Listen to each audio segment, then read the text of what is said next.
May 5, 1945, Maida Escarpment, Okinawa. The cliff face rises 400 feet straight up from the jungle floor. American soldiers call it something else entirely. They call it Hacksaw Ridge. At the base of this limestone fortress, the bodies of 75 American soldiers lie scattered across the coral and volcanic rock. Some are dead. Many are dying. All of them are trapped behind Japanese lines, and every rescue attempt for the past 12 hours has ended in failure. Japanese machine gun positions have been pre-sighted on every approach. Mortar crews have zeroed in on the cliff's edge. Any American soldier who shows himself above the ridgeline dies within seconds. The wounded men below can hear their comrades calling out to them, but no one can reach them. The commander of the 77th Infantry Division's 307th Infantry Regiment faces an impossible calculus. Sending more men over that cliff means sending more men to their deaths. But leaving those wounded soldiers behind violates everything the American military stands for. The statistics from the previous 2 weeks paint a picture of pure carnage. The battle for Okinawa has already claimed over 12,000 American casualties. The Japanese have fortified this island with over 100,000 troops dug into caves, tunnels, and concrete bunkers.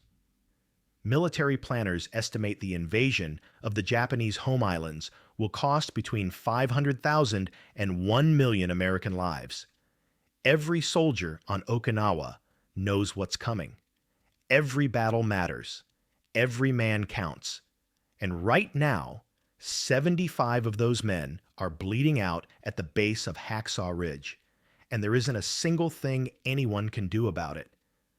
Except there is one man, one soldier standing at the top of that cliff, looking down at his dying brothers. He carries no rifle. He has never fired a weapon in combat. He has been called a coward, a disgrace, and a traitor to his country. His own commanding officers tried to have him court-martialed. His fellow soldiers once threw boots at him while he prayed.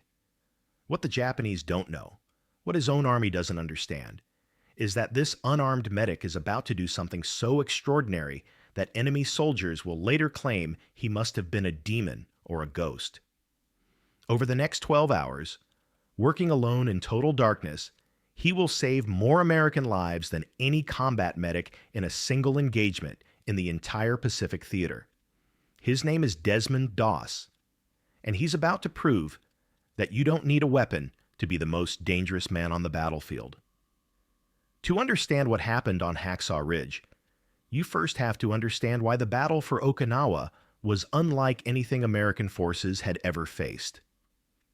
The Japanese strategy had evolved dramatically since the early island-hopping campaigns.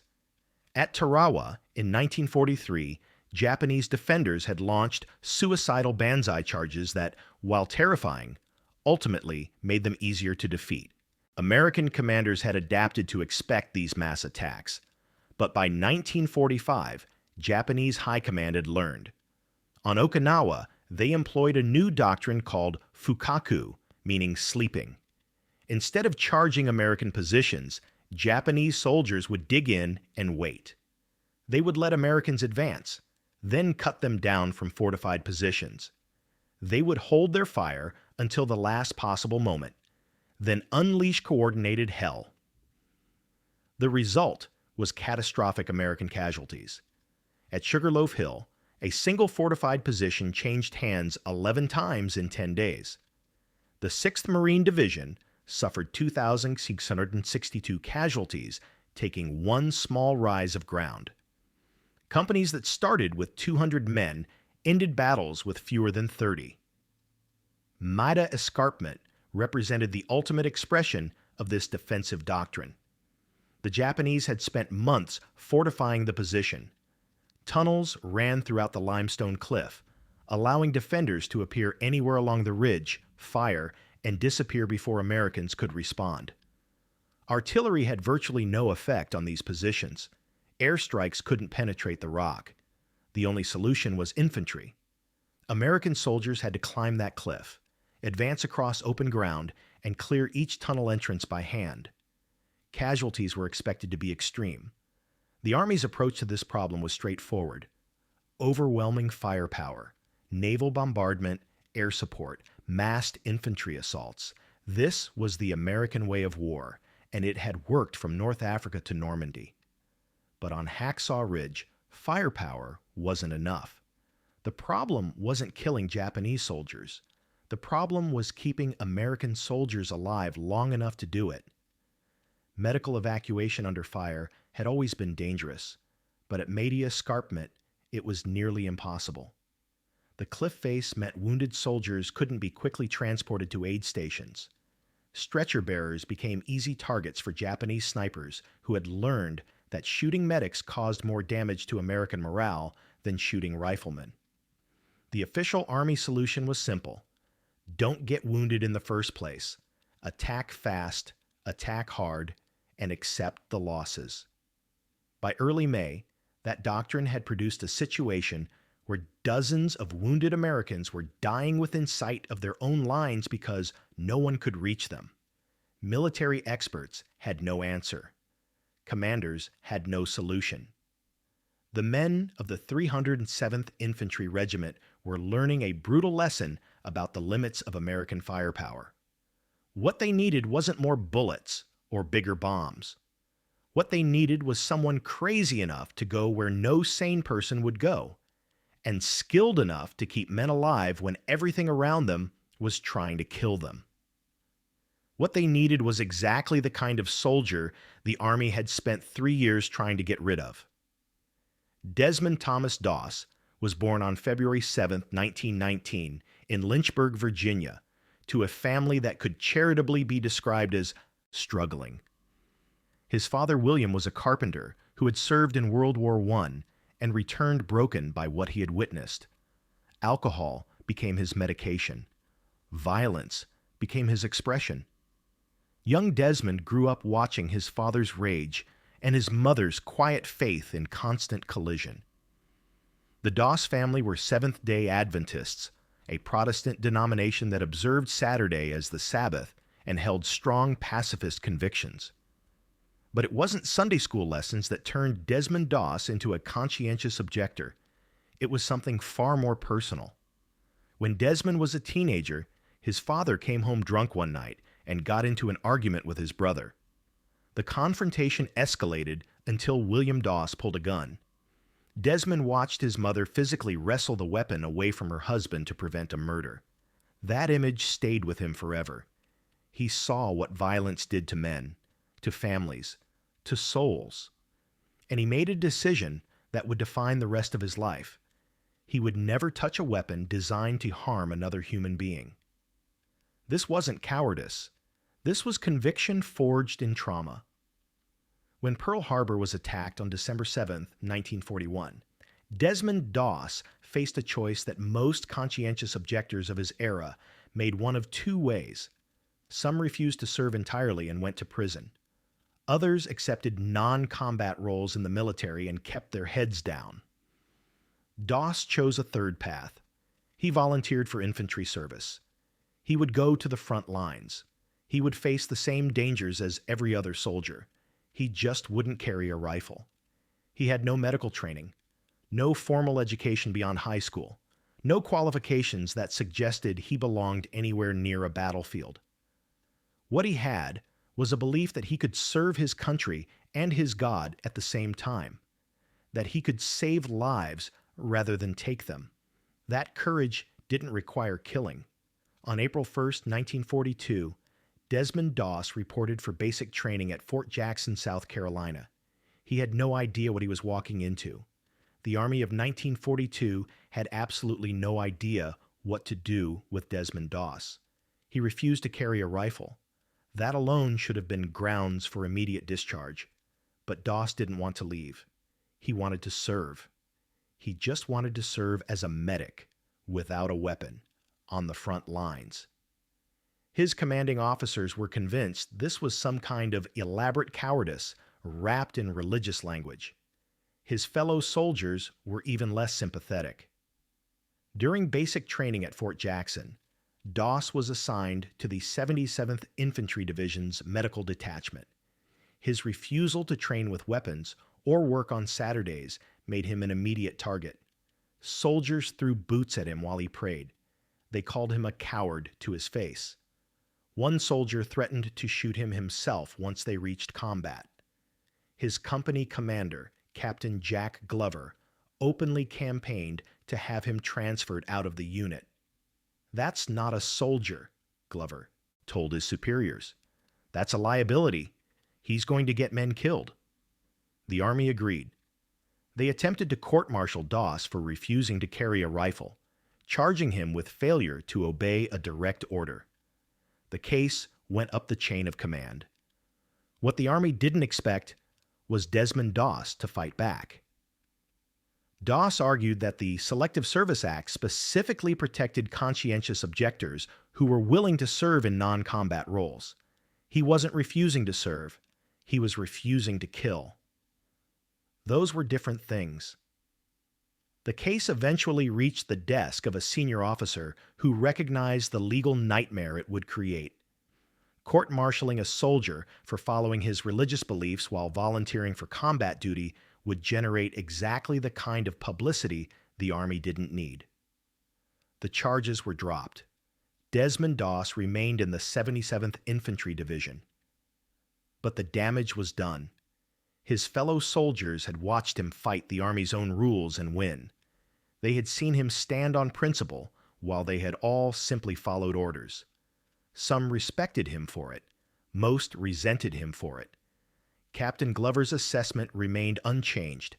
He's going to get men killed.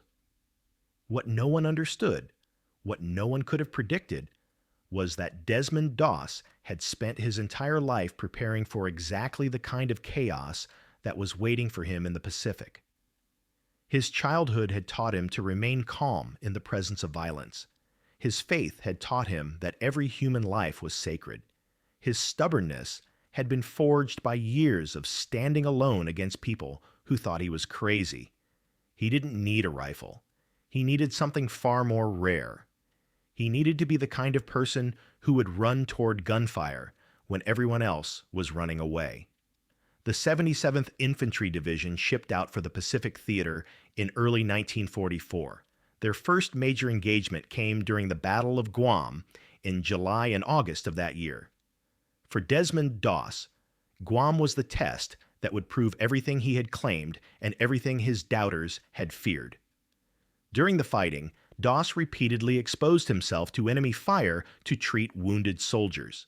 He worked for hours under continuous Japanese attack, bandaging wounds, administering morphine, and dragging men to cover.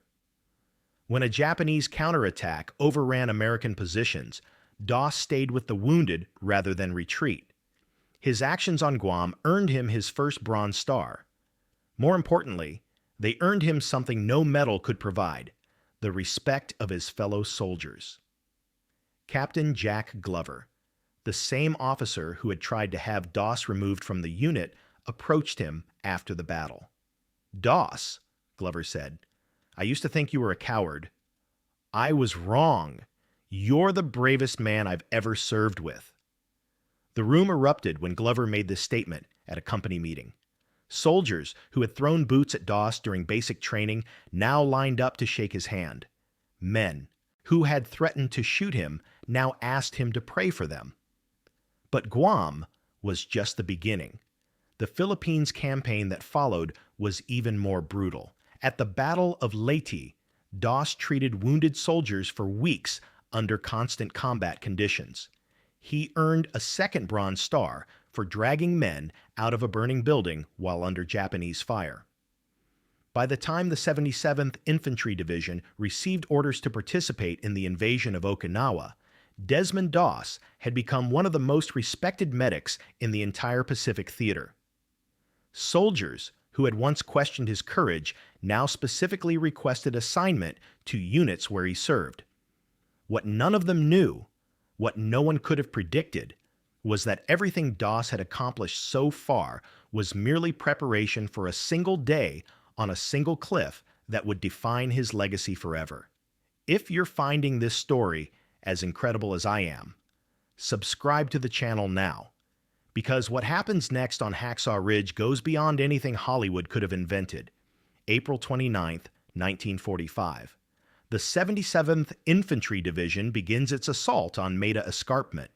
The attack starts at dawn with a massive naval and artillery bombardment. American shells pound the cliff face for hours, sending clouds of limestone dust into the sky. Commanders hope the bombardment will soften Japanese defenses enough to allow infantry to establish a foothold on top of the ridge. It doesn't work. The moment American soldiers begin climbing the cargo nets hung against the cliff face, Japanese machine guns open fire. Men are hit while still on the ropes. Bodies fall past their climbing comrades. Those who make it to the top face immediate Japanese counterattacks. By nightfall on the first day, American forces have established a tenuous position on top of the escarpment, but casualties are staggering. Medical evacuation is nearly impossible. Wounded soldiers accumulate faster than they can be treated. Desmond Doss works through the entire first day without rest. He treats wounds under fire, drags men to cover, and organizes the evacuation of casualties down the cliff face. By the end of April 29th, he has personally treated over 20 wounded soldiers. But the worst is yet to come. May 5th, 1945. The assault resumes at dawn. American soldiers advance across the top of the escarpment into what appears to be abandoned Japanese positions. They've done this before. They know the drill. Secure the area, consolidate, prepare for counterattack. What they don't know is that the Japanese have prepared something different this time. The tunnels beneath the escarpment connect to exit points throughout the American advance zone. Japanese soldiers have been waiting all night for exactly this moment. At 7:30 a.m., the trap springs shut. Japanese soldiers emerge from tunnels directly behind American lines. Machine guns open fire from positions that had appeared empty minutes before. Mortar rounds begin, falling with devastating accuracy. The American position collapses in minutes. Soldiers who had advanced across open ground now find themselves caught in a crossfire with no cover and no retreat. The order comes to fall back to the cliff edge. But falling back means leaving the wounded behind. 75 American soldiers lie scattered across the escarpment, too wounded to move on their own. Japanese soldiers are already moving through the position, bayoneting any Americans they find alive. The commander makes the call, retreat, save who you can. The wounded are lost. Desmond Doss hears this order. He looks at the cliff edge where his fellow soldiers are climbing down the cargo nets to safety. He looks at the field behind him where wounded men are calling out for help, and he makes a decision that will define the rest of his life. He doesn't retreat. Doss begins crawling across the escarpment toward the nearest wounded soldier. Japanese bullets snap past his head. Mortar rounds explode around him. He ignores all of it. He reaches the first soldier, a man hit in both legs who cannot walk. Doss bandages the wounds, then begins dragging the man toward the cliff edge. It takes him 15 minutes to cover 50 yards. At the cliff edge, Doss faces a new problem. How do you lower a wounded man down a 400-foot cliff face without killing him? The answer comes to him in a flash of memory. As a boy in Virginia, he had learned a double bowline knot that his mother used for household tasks. Doss fashions a rope harness using this technique, secures the wounded soldier, and lowers him down the cliff face to the medics waiting below. Then he turns around and goes back for another one. For the next 12 hours, Desmond Doss repeats this process over and over again. He crawls across the escarpment under continuous fire. He treats wounds in the dark. He drags men who outweigh him by 50 pounds across volcanic rock. He lowers them one by one down that 400-foot cliff. Japanese soldiers search the escarpment all night, looking for surviving Americans. Multiple times they pass within feet of Doss and the men he's treating. Each time, Doss lies perfectly still, covering his patients' mouths to prevent any sound. Each time, the Japanese move on. They never find him. By dawn on May 6th, Desmond Doss has saved approximately 75 American soldiers. The official Army count would later be revised to at least 75, with some estimates placing the number closer to 100.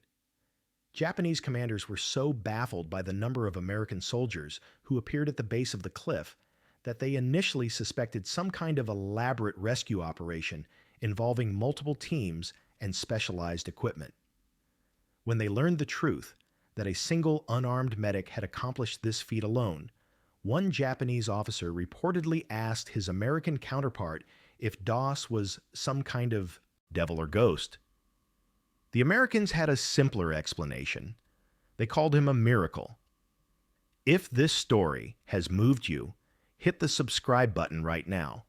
Share this video with someone who needs to hear about real courage. The conclusion of Desmond Doss's story is coming, and it's even more remarkable than what you've already heard. Desmond Doss wasn't finished on Hacksaw Ridge. On May 21st, 1945, he was wounded for the first time when a Japanese grenade exploded near his position, filling his legs with shrapnel. Rather than call for a stretcher bearer, Doss treated his own wounds and waited 5 hours for other casualties to be evacuated first.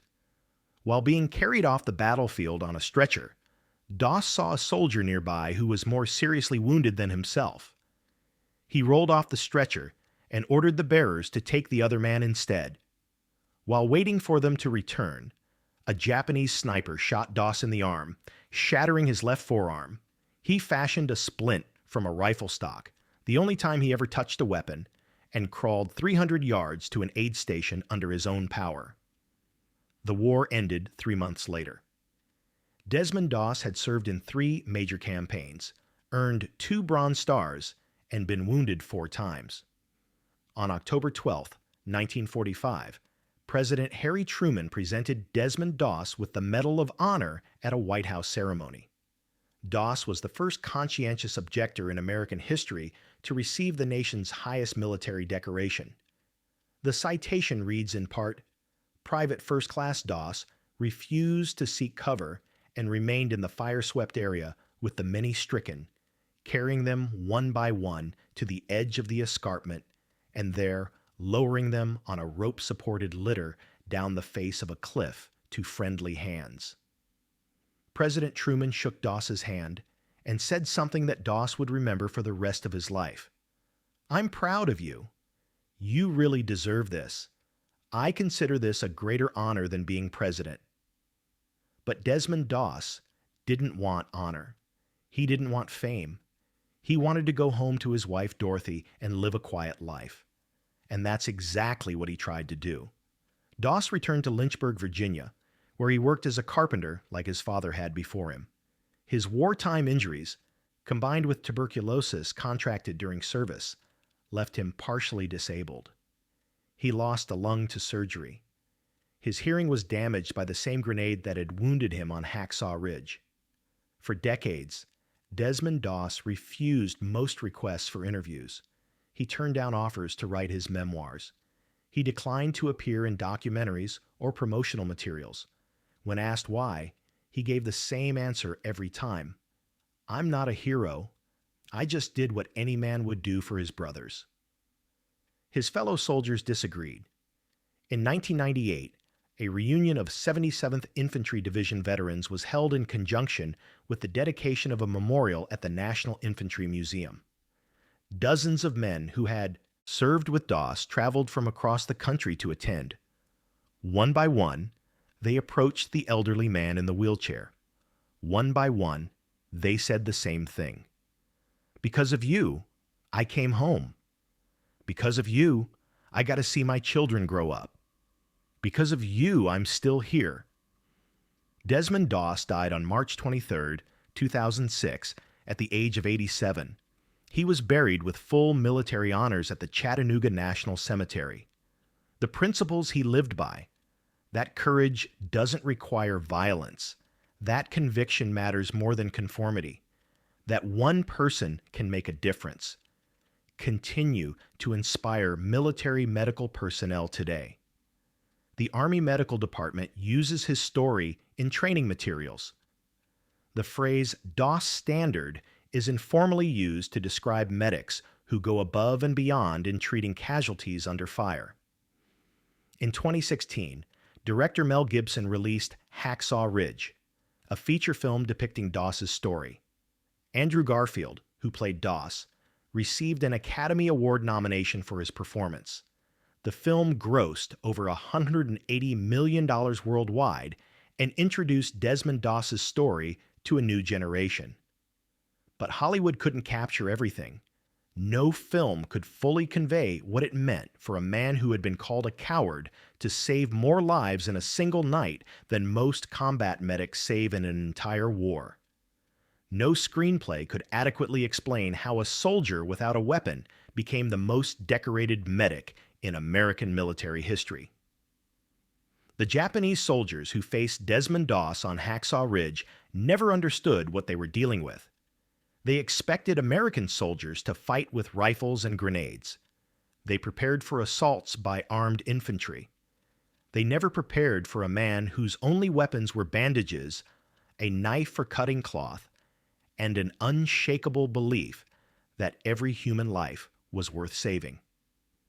That's the lesson Desmond Doss left behind.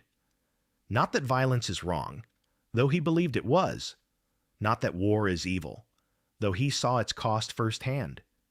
But that courage takes many forms, and the bravest thing you can do is stay true to who you are when everyone around you is telling you to be someone else. Desmond Doss walked into the Army as a man of peace. He walked out as a man of war, not because he had changed, but because the Army finally understood that some battles are won by those who refuse to fight. Some battles are won by those who save.